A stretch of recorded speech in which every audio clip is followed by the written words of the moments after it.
Hi, I'm Ems, aka on Deck and Wings, and I was commissioned to paint a couple of different Space Marine units. I had free reign over the chapters and the colours, so like the masochist I am, I went with yellow because I like painting yellow.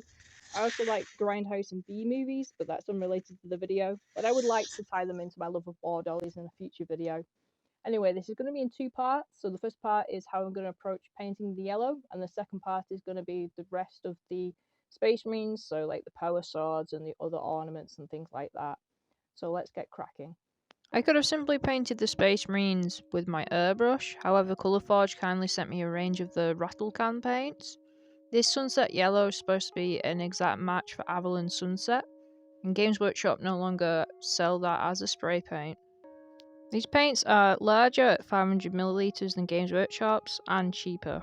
I decided to try this out on a test model before trying it on the commission. Yes, I know this is a Deathwatch model, please don't crucify me. I painted this directly over grey plastic and it's covered it really well.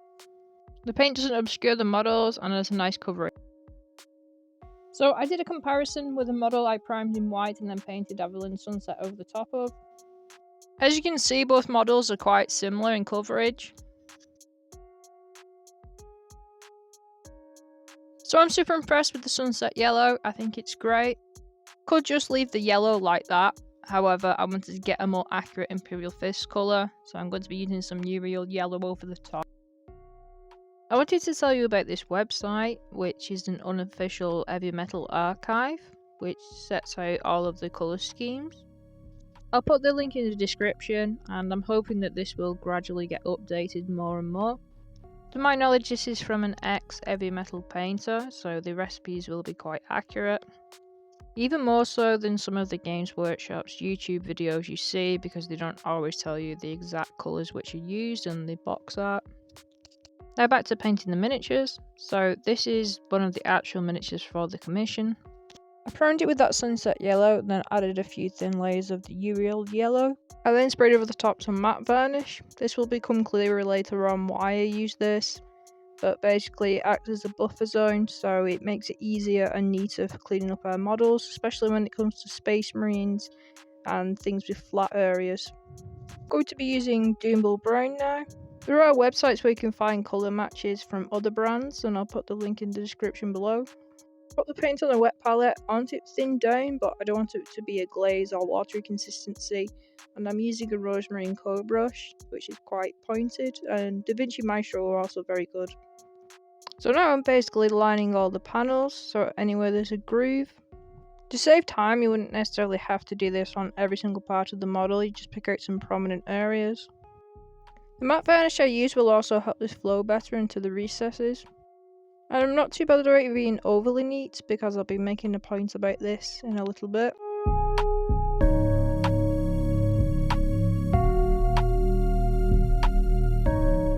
So the main reason why I use the matte varnish will come into play now, because it will help us to wipe away any mistakes that we make, or if we want to neaten up the model. There are a couple different ways of getting rid of the mistakes, so firstly a brush with water. Since our initial yellow layer is protected by that matte varnish. Another way is to use a baby wipe or cleaning wipe.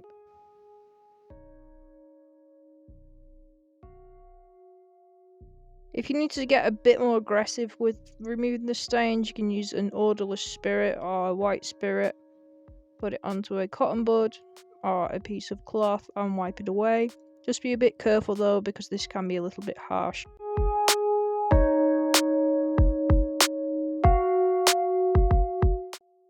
Moving on to adding some more shadows to the model. So the heavy metal style would call for a Deathclaw brown here. However, I want to make more of an impact, so I'll be using a orange. The problem with matte varnish is it can make it more difficult for us to add washes and glazes. It breaks it down more because of the water and the tension between the varnish.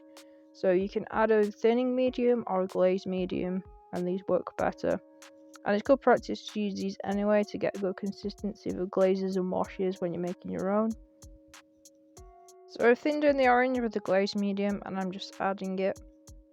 It'll want like a thin milky consistency. I'm just adding some where there would naturally be shadows. You could also add some deeper shadows with that Doombull brown as well.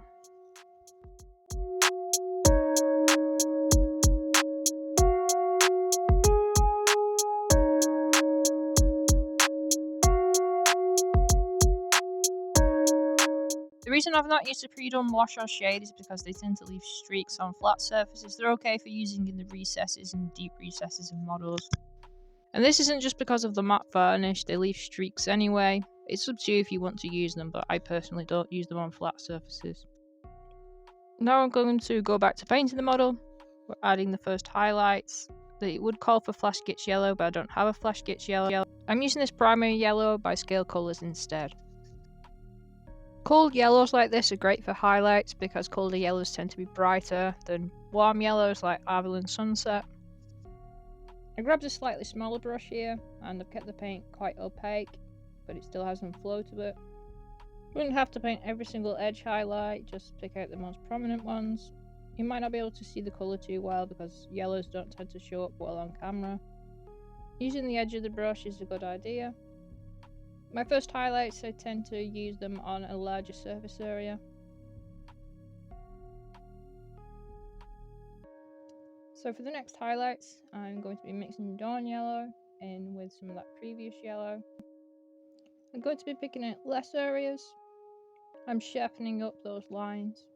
I find gradually building up your highlights looks a lot better and has more natural transitions, whereas if you just put Dawn Yellow over the top, it doesn't look as right. If I wanted to, I could just keep gradually building up these highlights, so go in just with pure Dawn Yellow and start to add some white to that, and then work my way up to white in some very particular areas.